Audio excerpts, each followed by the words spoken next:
¿Qué tal, amigos? Bienvenidos al Defensor de la Verdad. Y el día de hoy, qué bueno que ya te estás adaptando aquí al saludo del canal, les tengo esta sorpresota. Juncal Solano del Charro Político. Juncal, qué honor, qué gusto, qué privilegio que estés, qué orgullo Ya que estés aquí en el Defensor de la Verdad.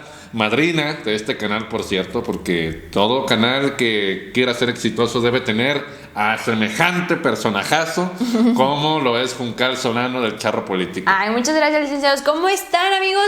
¿Qué tal? ¿Cómo los está tratando el licenciado Fernando en este canal? Yo me imagino que muy bien, porque ya vi que ahí van las views, ¿eh?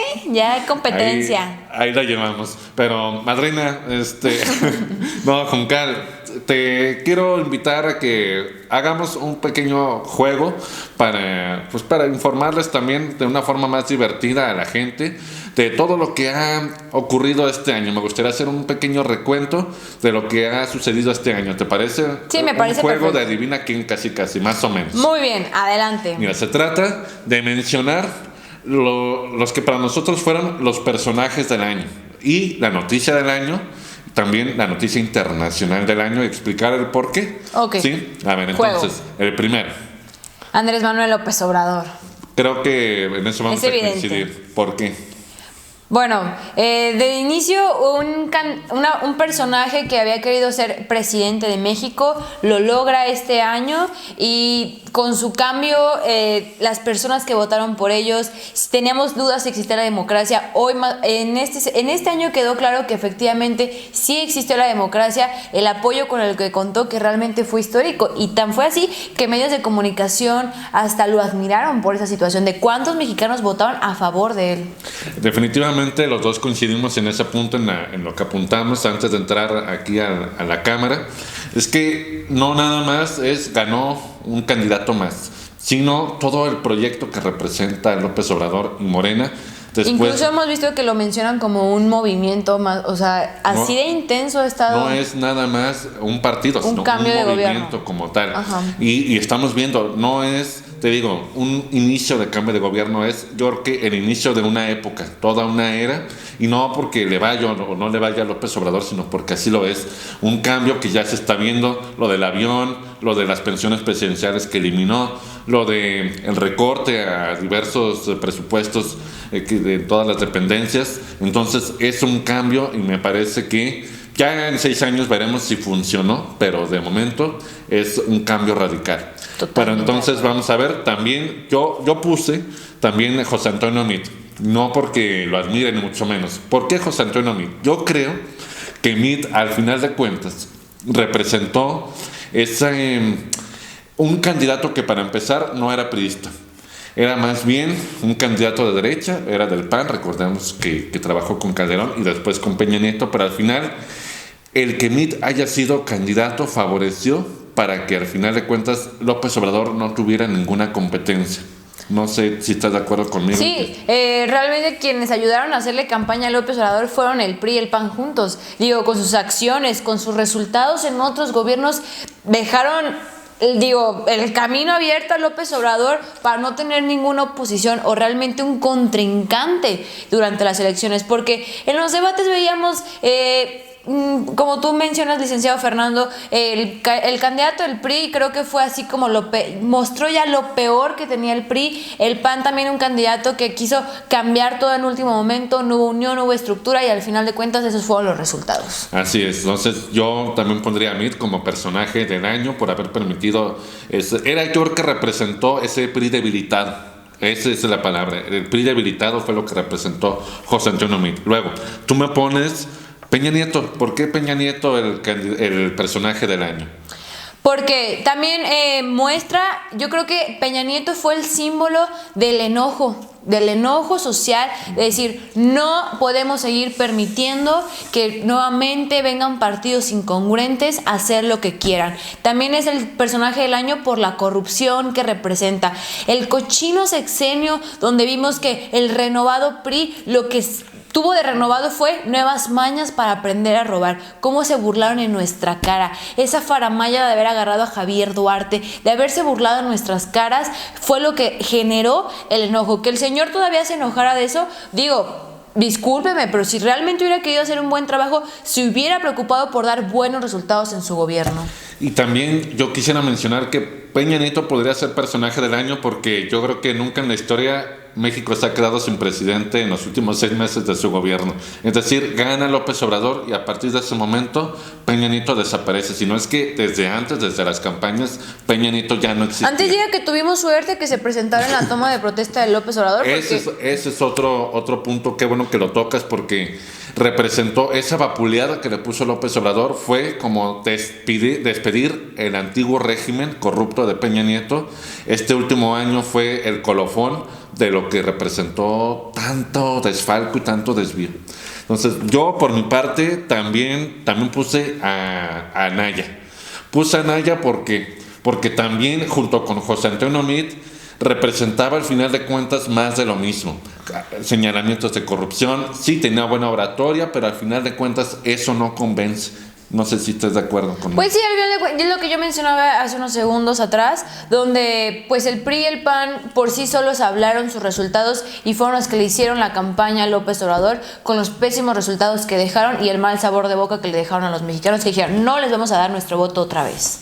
Efectivamente. Y me llama mucho la atención que me pones a la protagonista de apellido Aparicio en la película de Roma de Cuarón, que está siendo pues multipremiada. Ella, me decías tú al inicio, es que ella ni siquiera tenía contemplado ser actriz. Ella llega al casting acompañando así como yo no tenía contemplado ser conductora de a la hermana, llega acompañando a su hermana para ver si se quedaba ella en la película de Cuarón, y quien se termina quedando pues fue Aparicio, y que hoy pues, ya vimos el resultado. Pero ¿por qué Aparicio?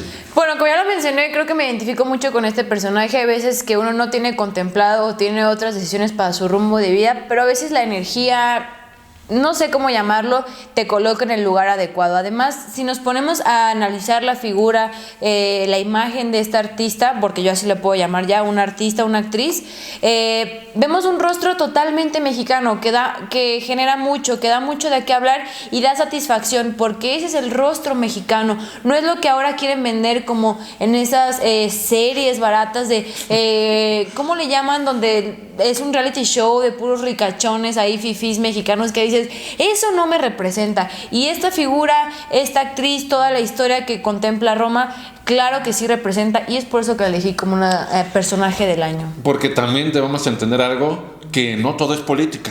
En México también hay otras cosas, en este caso la cultura que se retrató en Roma. Entonces me parece muy interesante esa pues, mención por parte de Aparicio.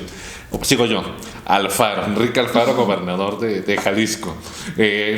Bueno, yo sé el último video que sacaste, donde ahí pues hay algunos vínculos medio extraños de Alfaro con algunos grupos criminales, pero yo lo pongo porque el señor se está vendiendo como una oposición hacia López Obrador. No creo que le salga, pero el solo hecho de que vemos un PRI deshecho, un PAN dividido, un PRD que en vías de extinción, también diputados, pues no hay mucha oposición en San Lázaro, tampoco en el Senado. Entonces, entre los gobernadores, Alfaro es el que está metiendo polémica de una forma diferente. Y está dando a conocer en medios de comunicación nacionales. Está dando a conocer con todo y esto que arrastra de señalamientos fuertes, pero yo sí lo pondría. Sí, pero debe hacer un buen trabajo y tiene que aclarar esos señalamientos para posicionarse como un buen contrapeso en contra de López Obrador. Que no están de cuestionar, o sea, en el sentido de cuestionar lo que López Obrador está haciendo. Que no son malos los contrapesos, al final de cuentas esa es la democracia, claro, pero hay que tener cara y tener... Y argumentos. Y no tener cola que les pisen, como en este caso.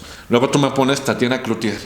Tatiana Cloutier para mí ha sido un personajazo, y así como lo he dicho, fue clave en la victoria de López Obrador. También está siendo clave en este nuevo gobierno, porque nos demuestra y le demuestra a los medios de comunicación que es falso los señalamientos en contra de Andrés Manuel, de que es una persona autoritaria y que nadie puede pensar diferente que él si estás dentro de su proyecto o de su partido. Entonces, por eso Tatiana Cloutier la admiro, la aprecio, y cuando tuve la oportunidad de entrevistarla me di cuenta que sí, es tal cual lo vemos en las noticias. No tiene pelos en la lengua, tiene una idea, tiene una visión, la defiende hasta el final y sin miedo al que dirán. Y yo creo que por eso también López Obrador la respeta y la sigue manteniendo en su equipo de trabajo. Yo creo que de las mujeres ha sido la única que ha digamos, los seguidores de López Obrador, incluso los que están fuera digamos, de toda esta cuestión de Morena, la admiran, porque ella no nada más por ser de Morena ya avala todo lo que diga López Obrador, sino que también es una oposición dentro del mismo Morena,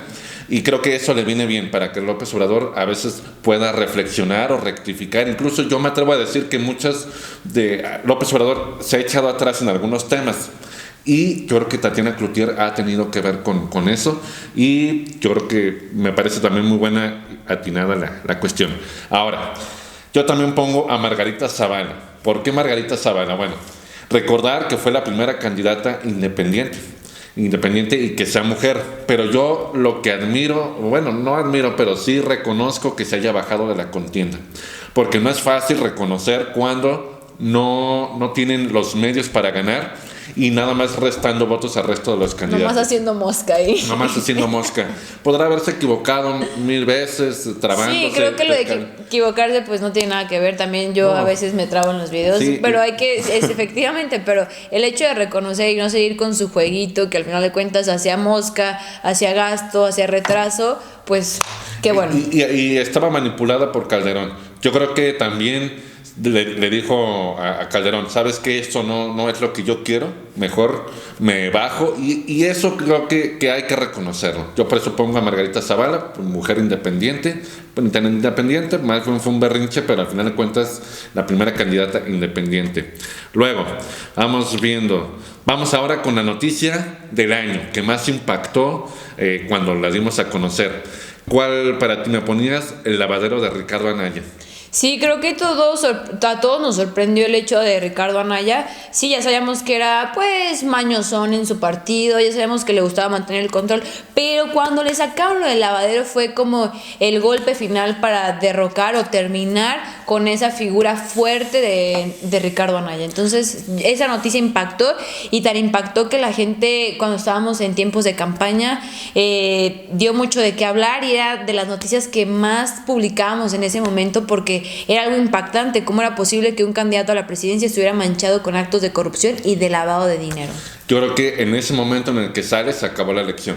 Yo creo que ahí se acabó. Mitt ya no daba para más. Anaya, el que podía medio competir, termina al final de cuentas por hundirse.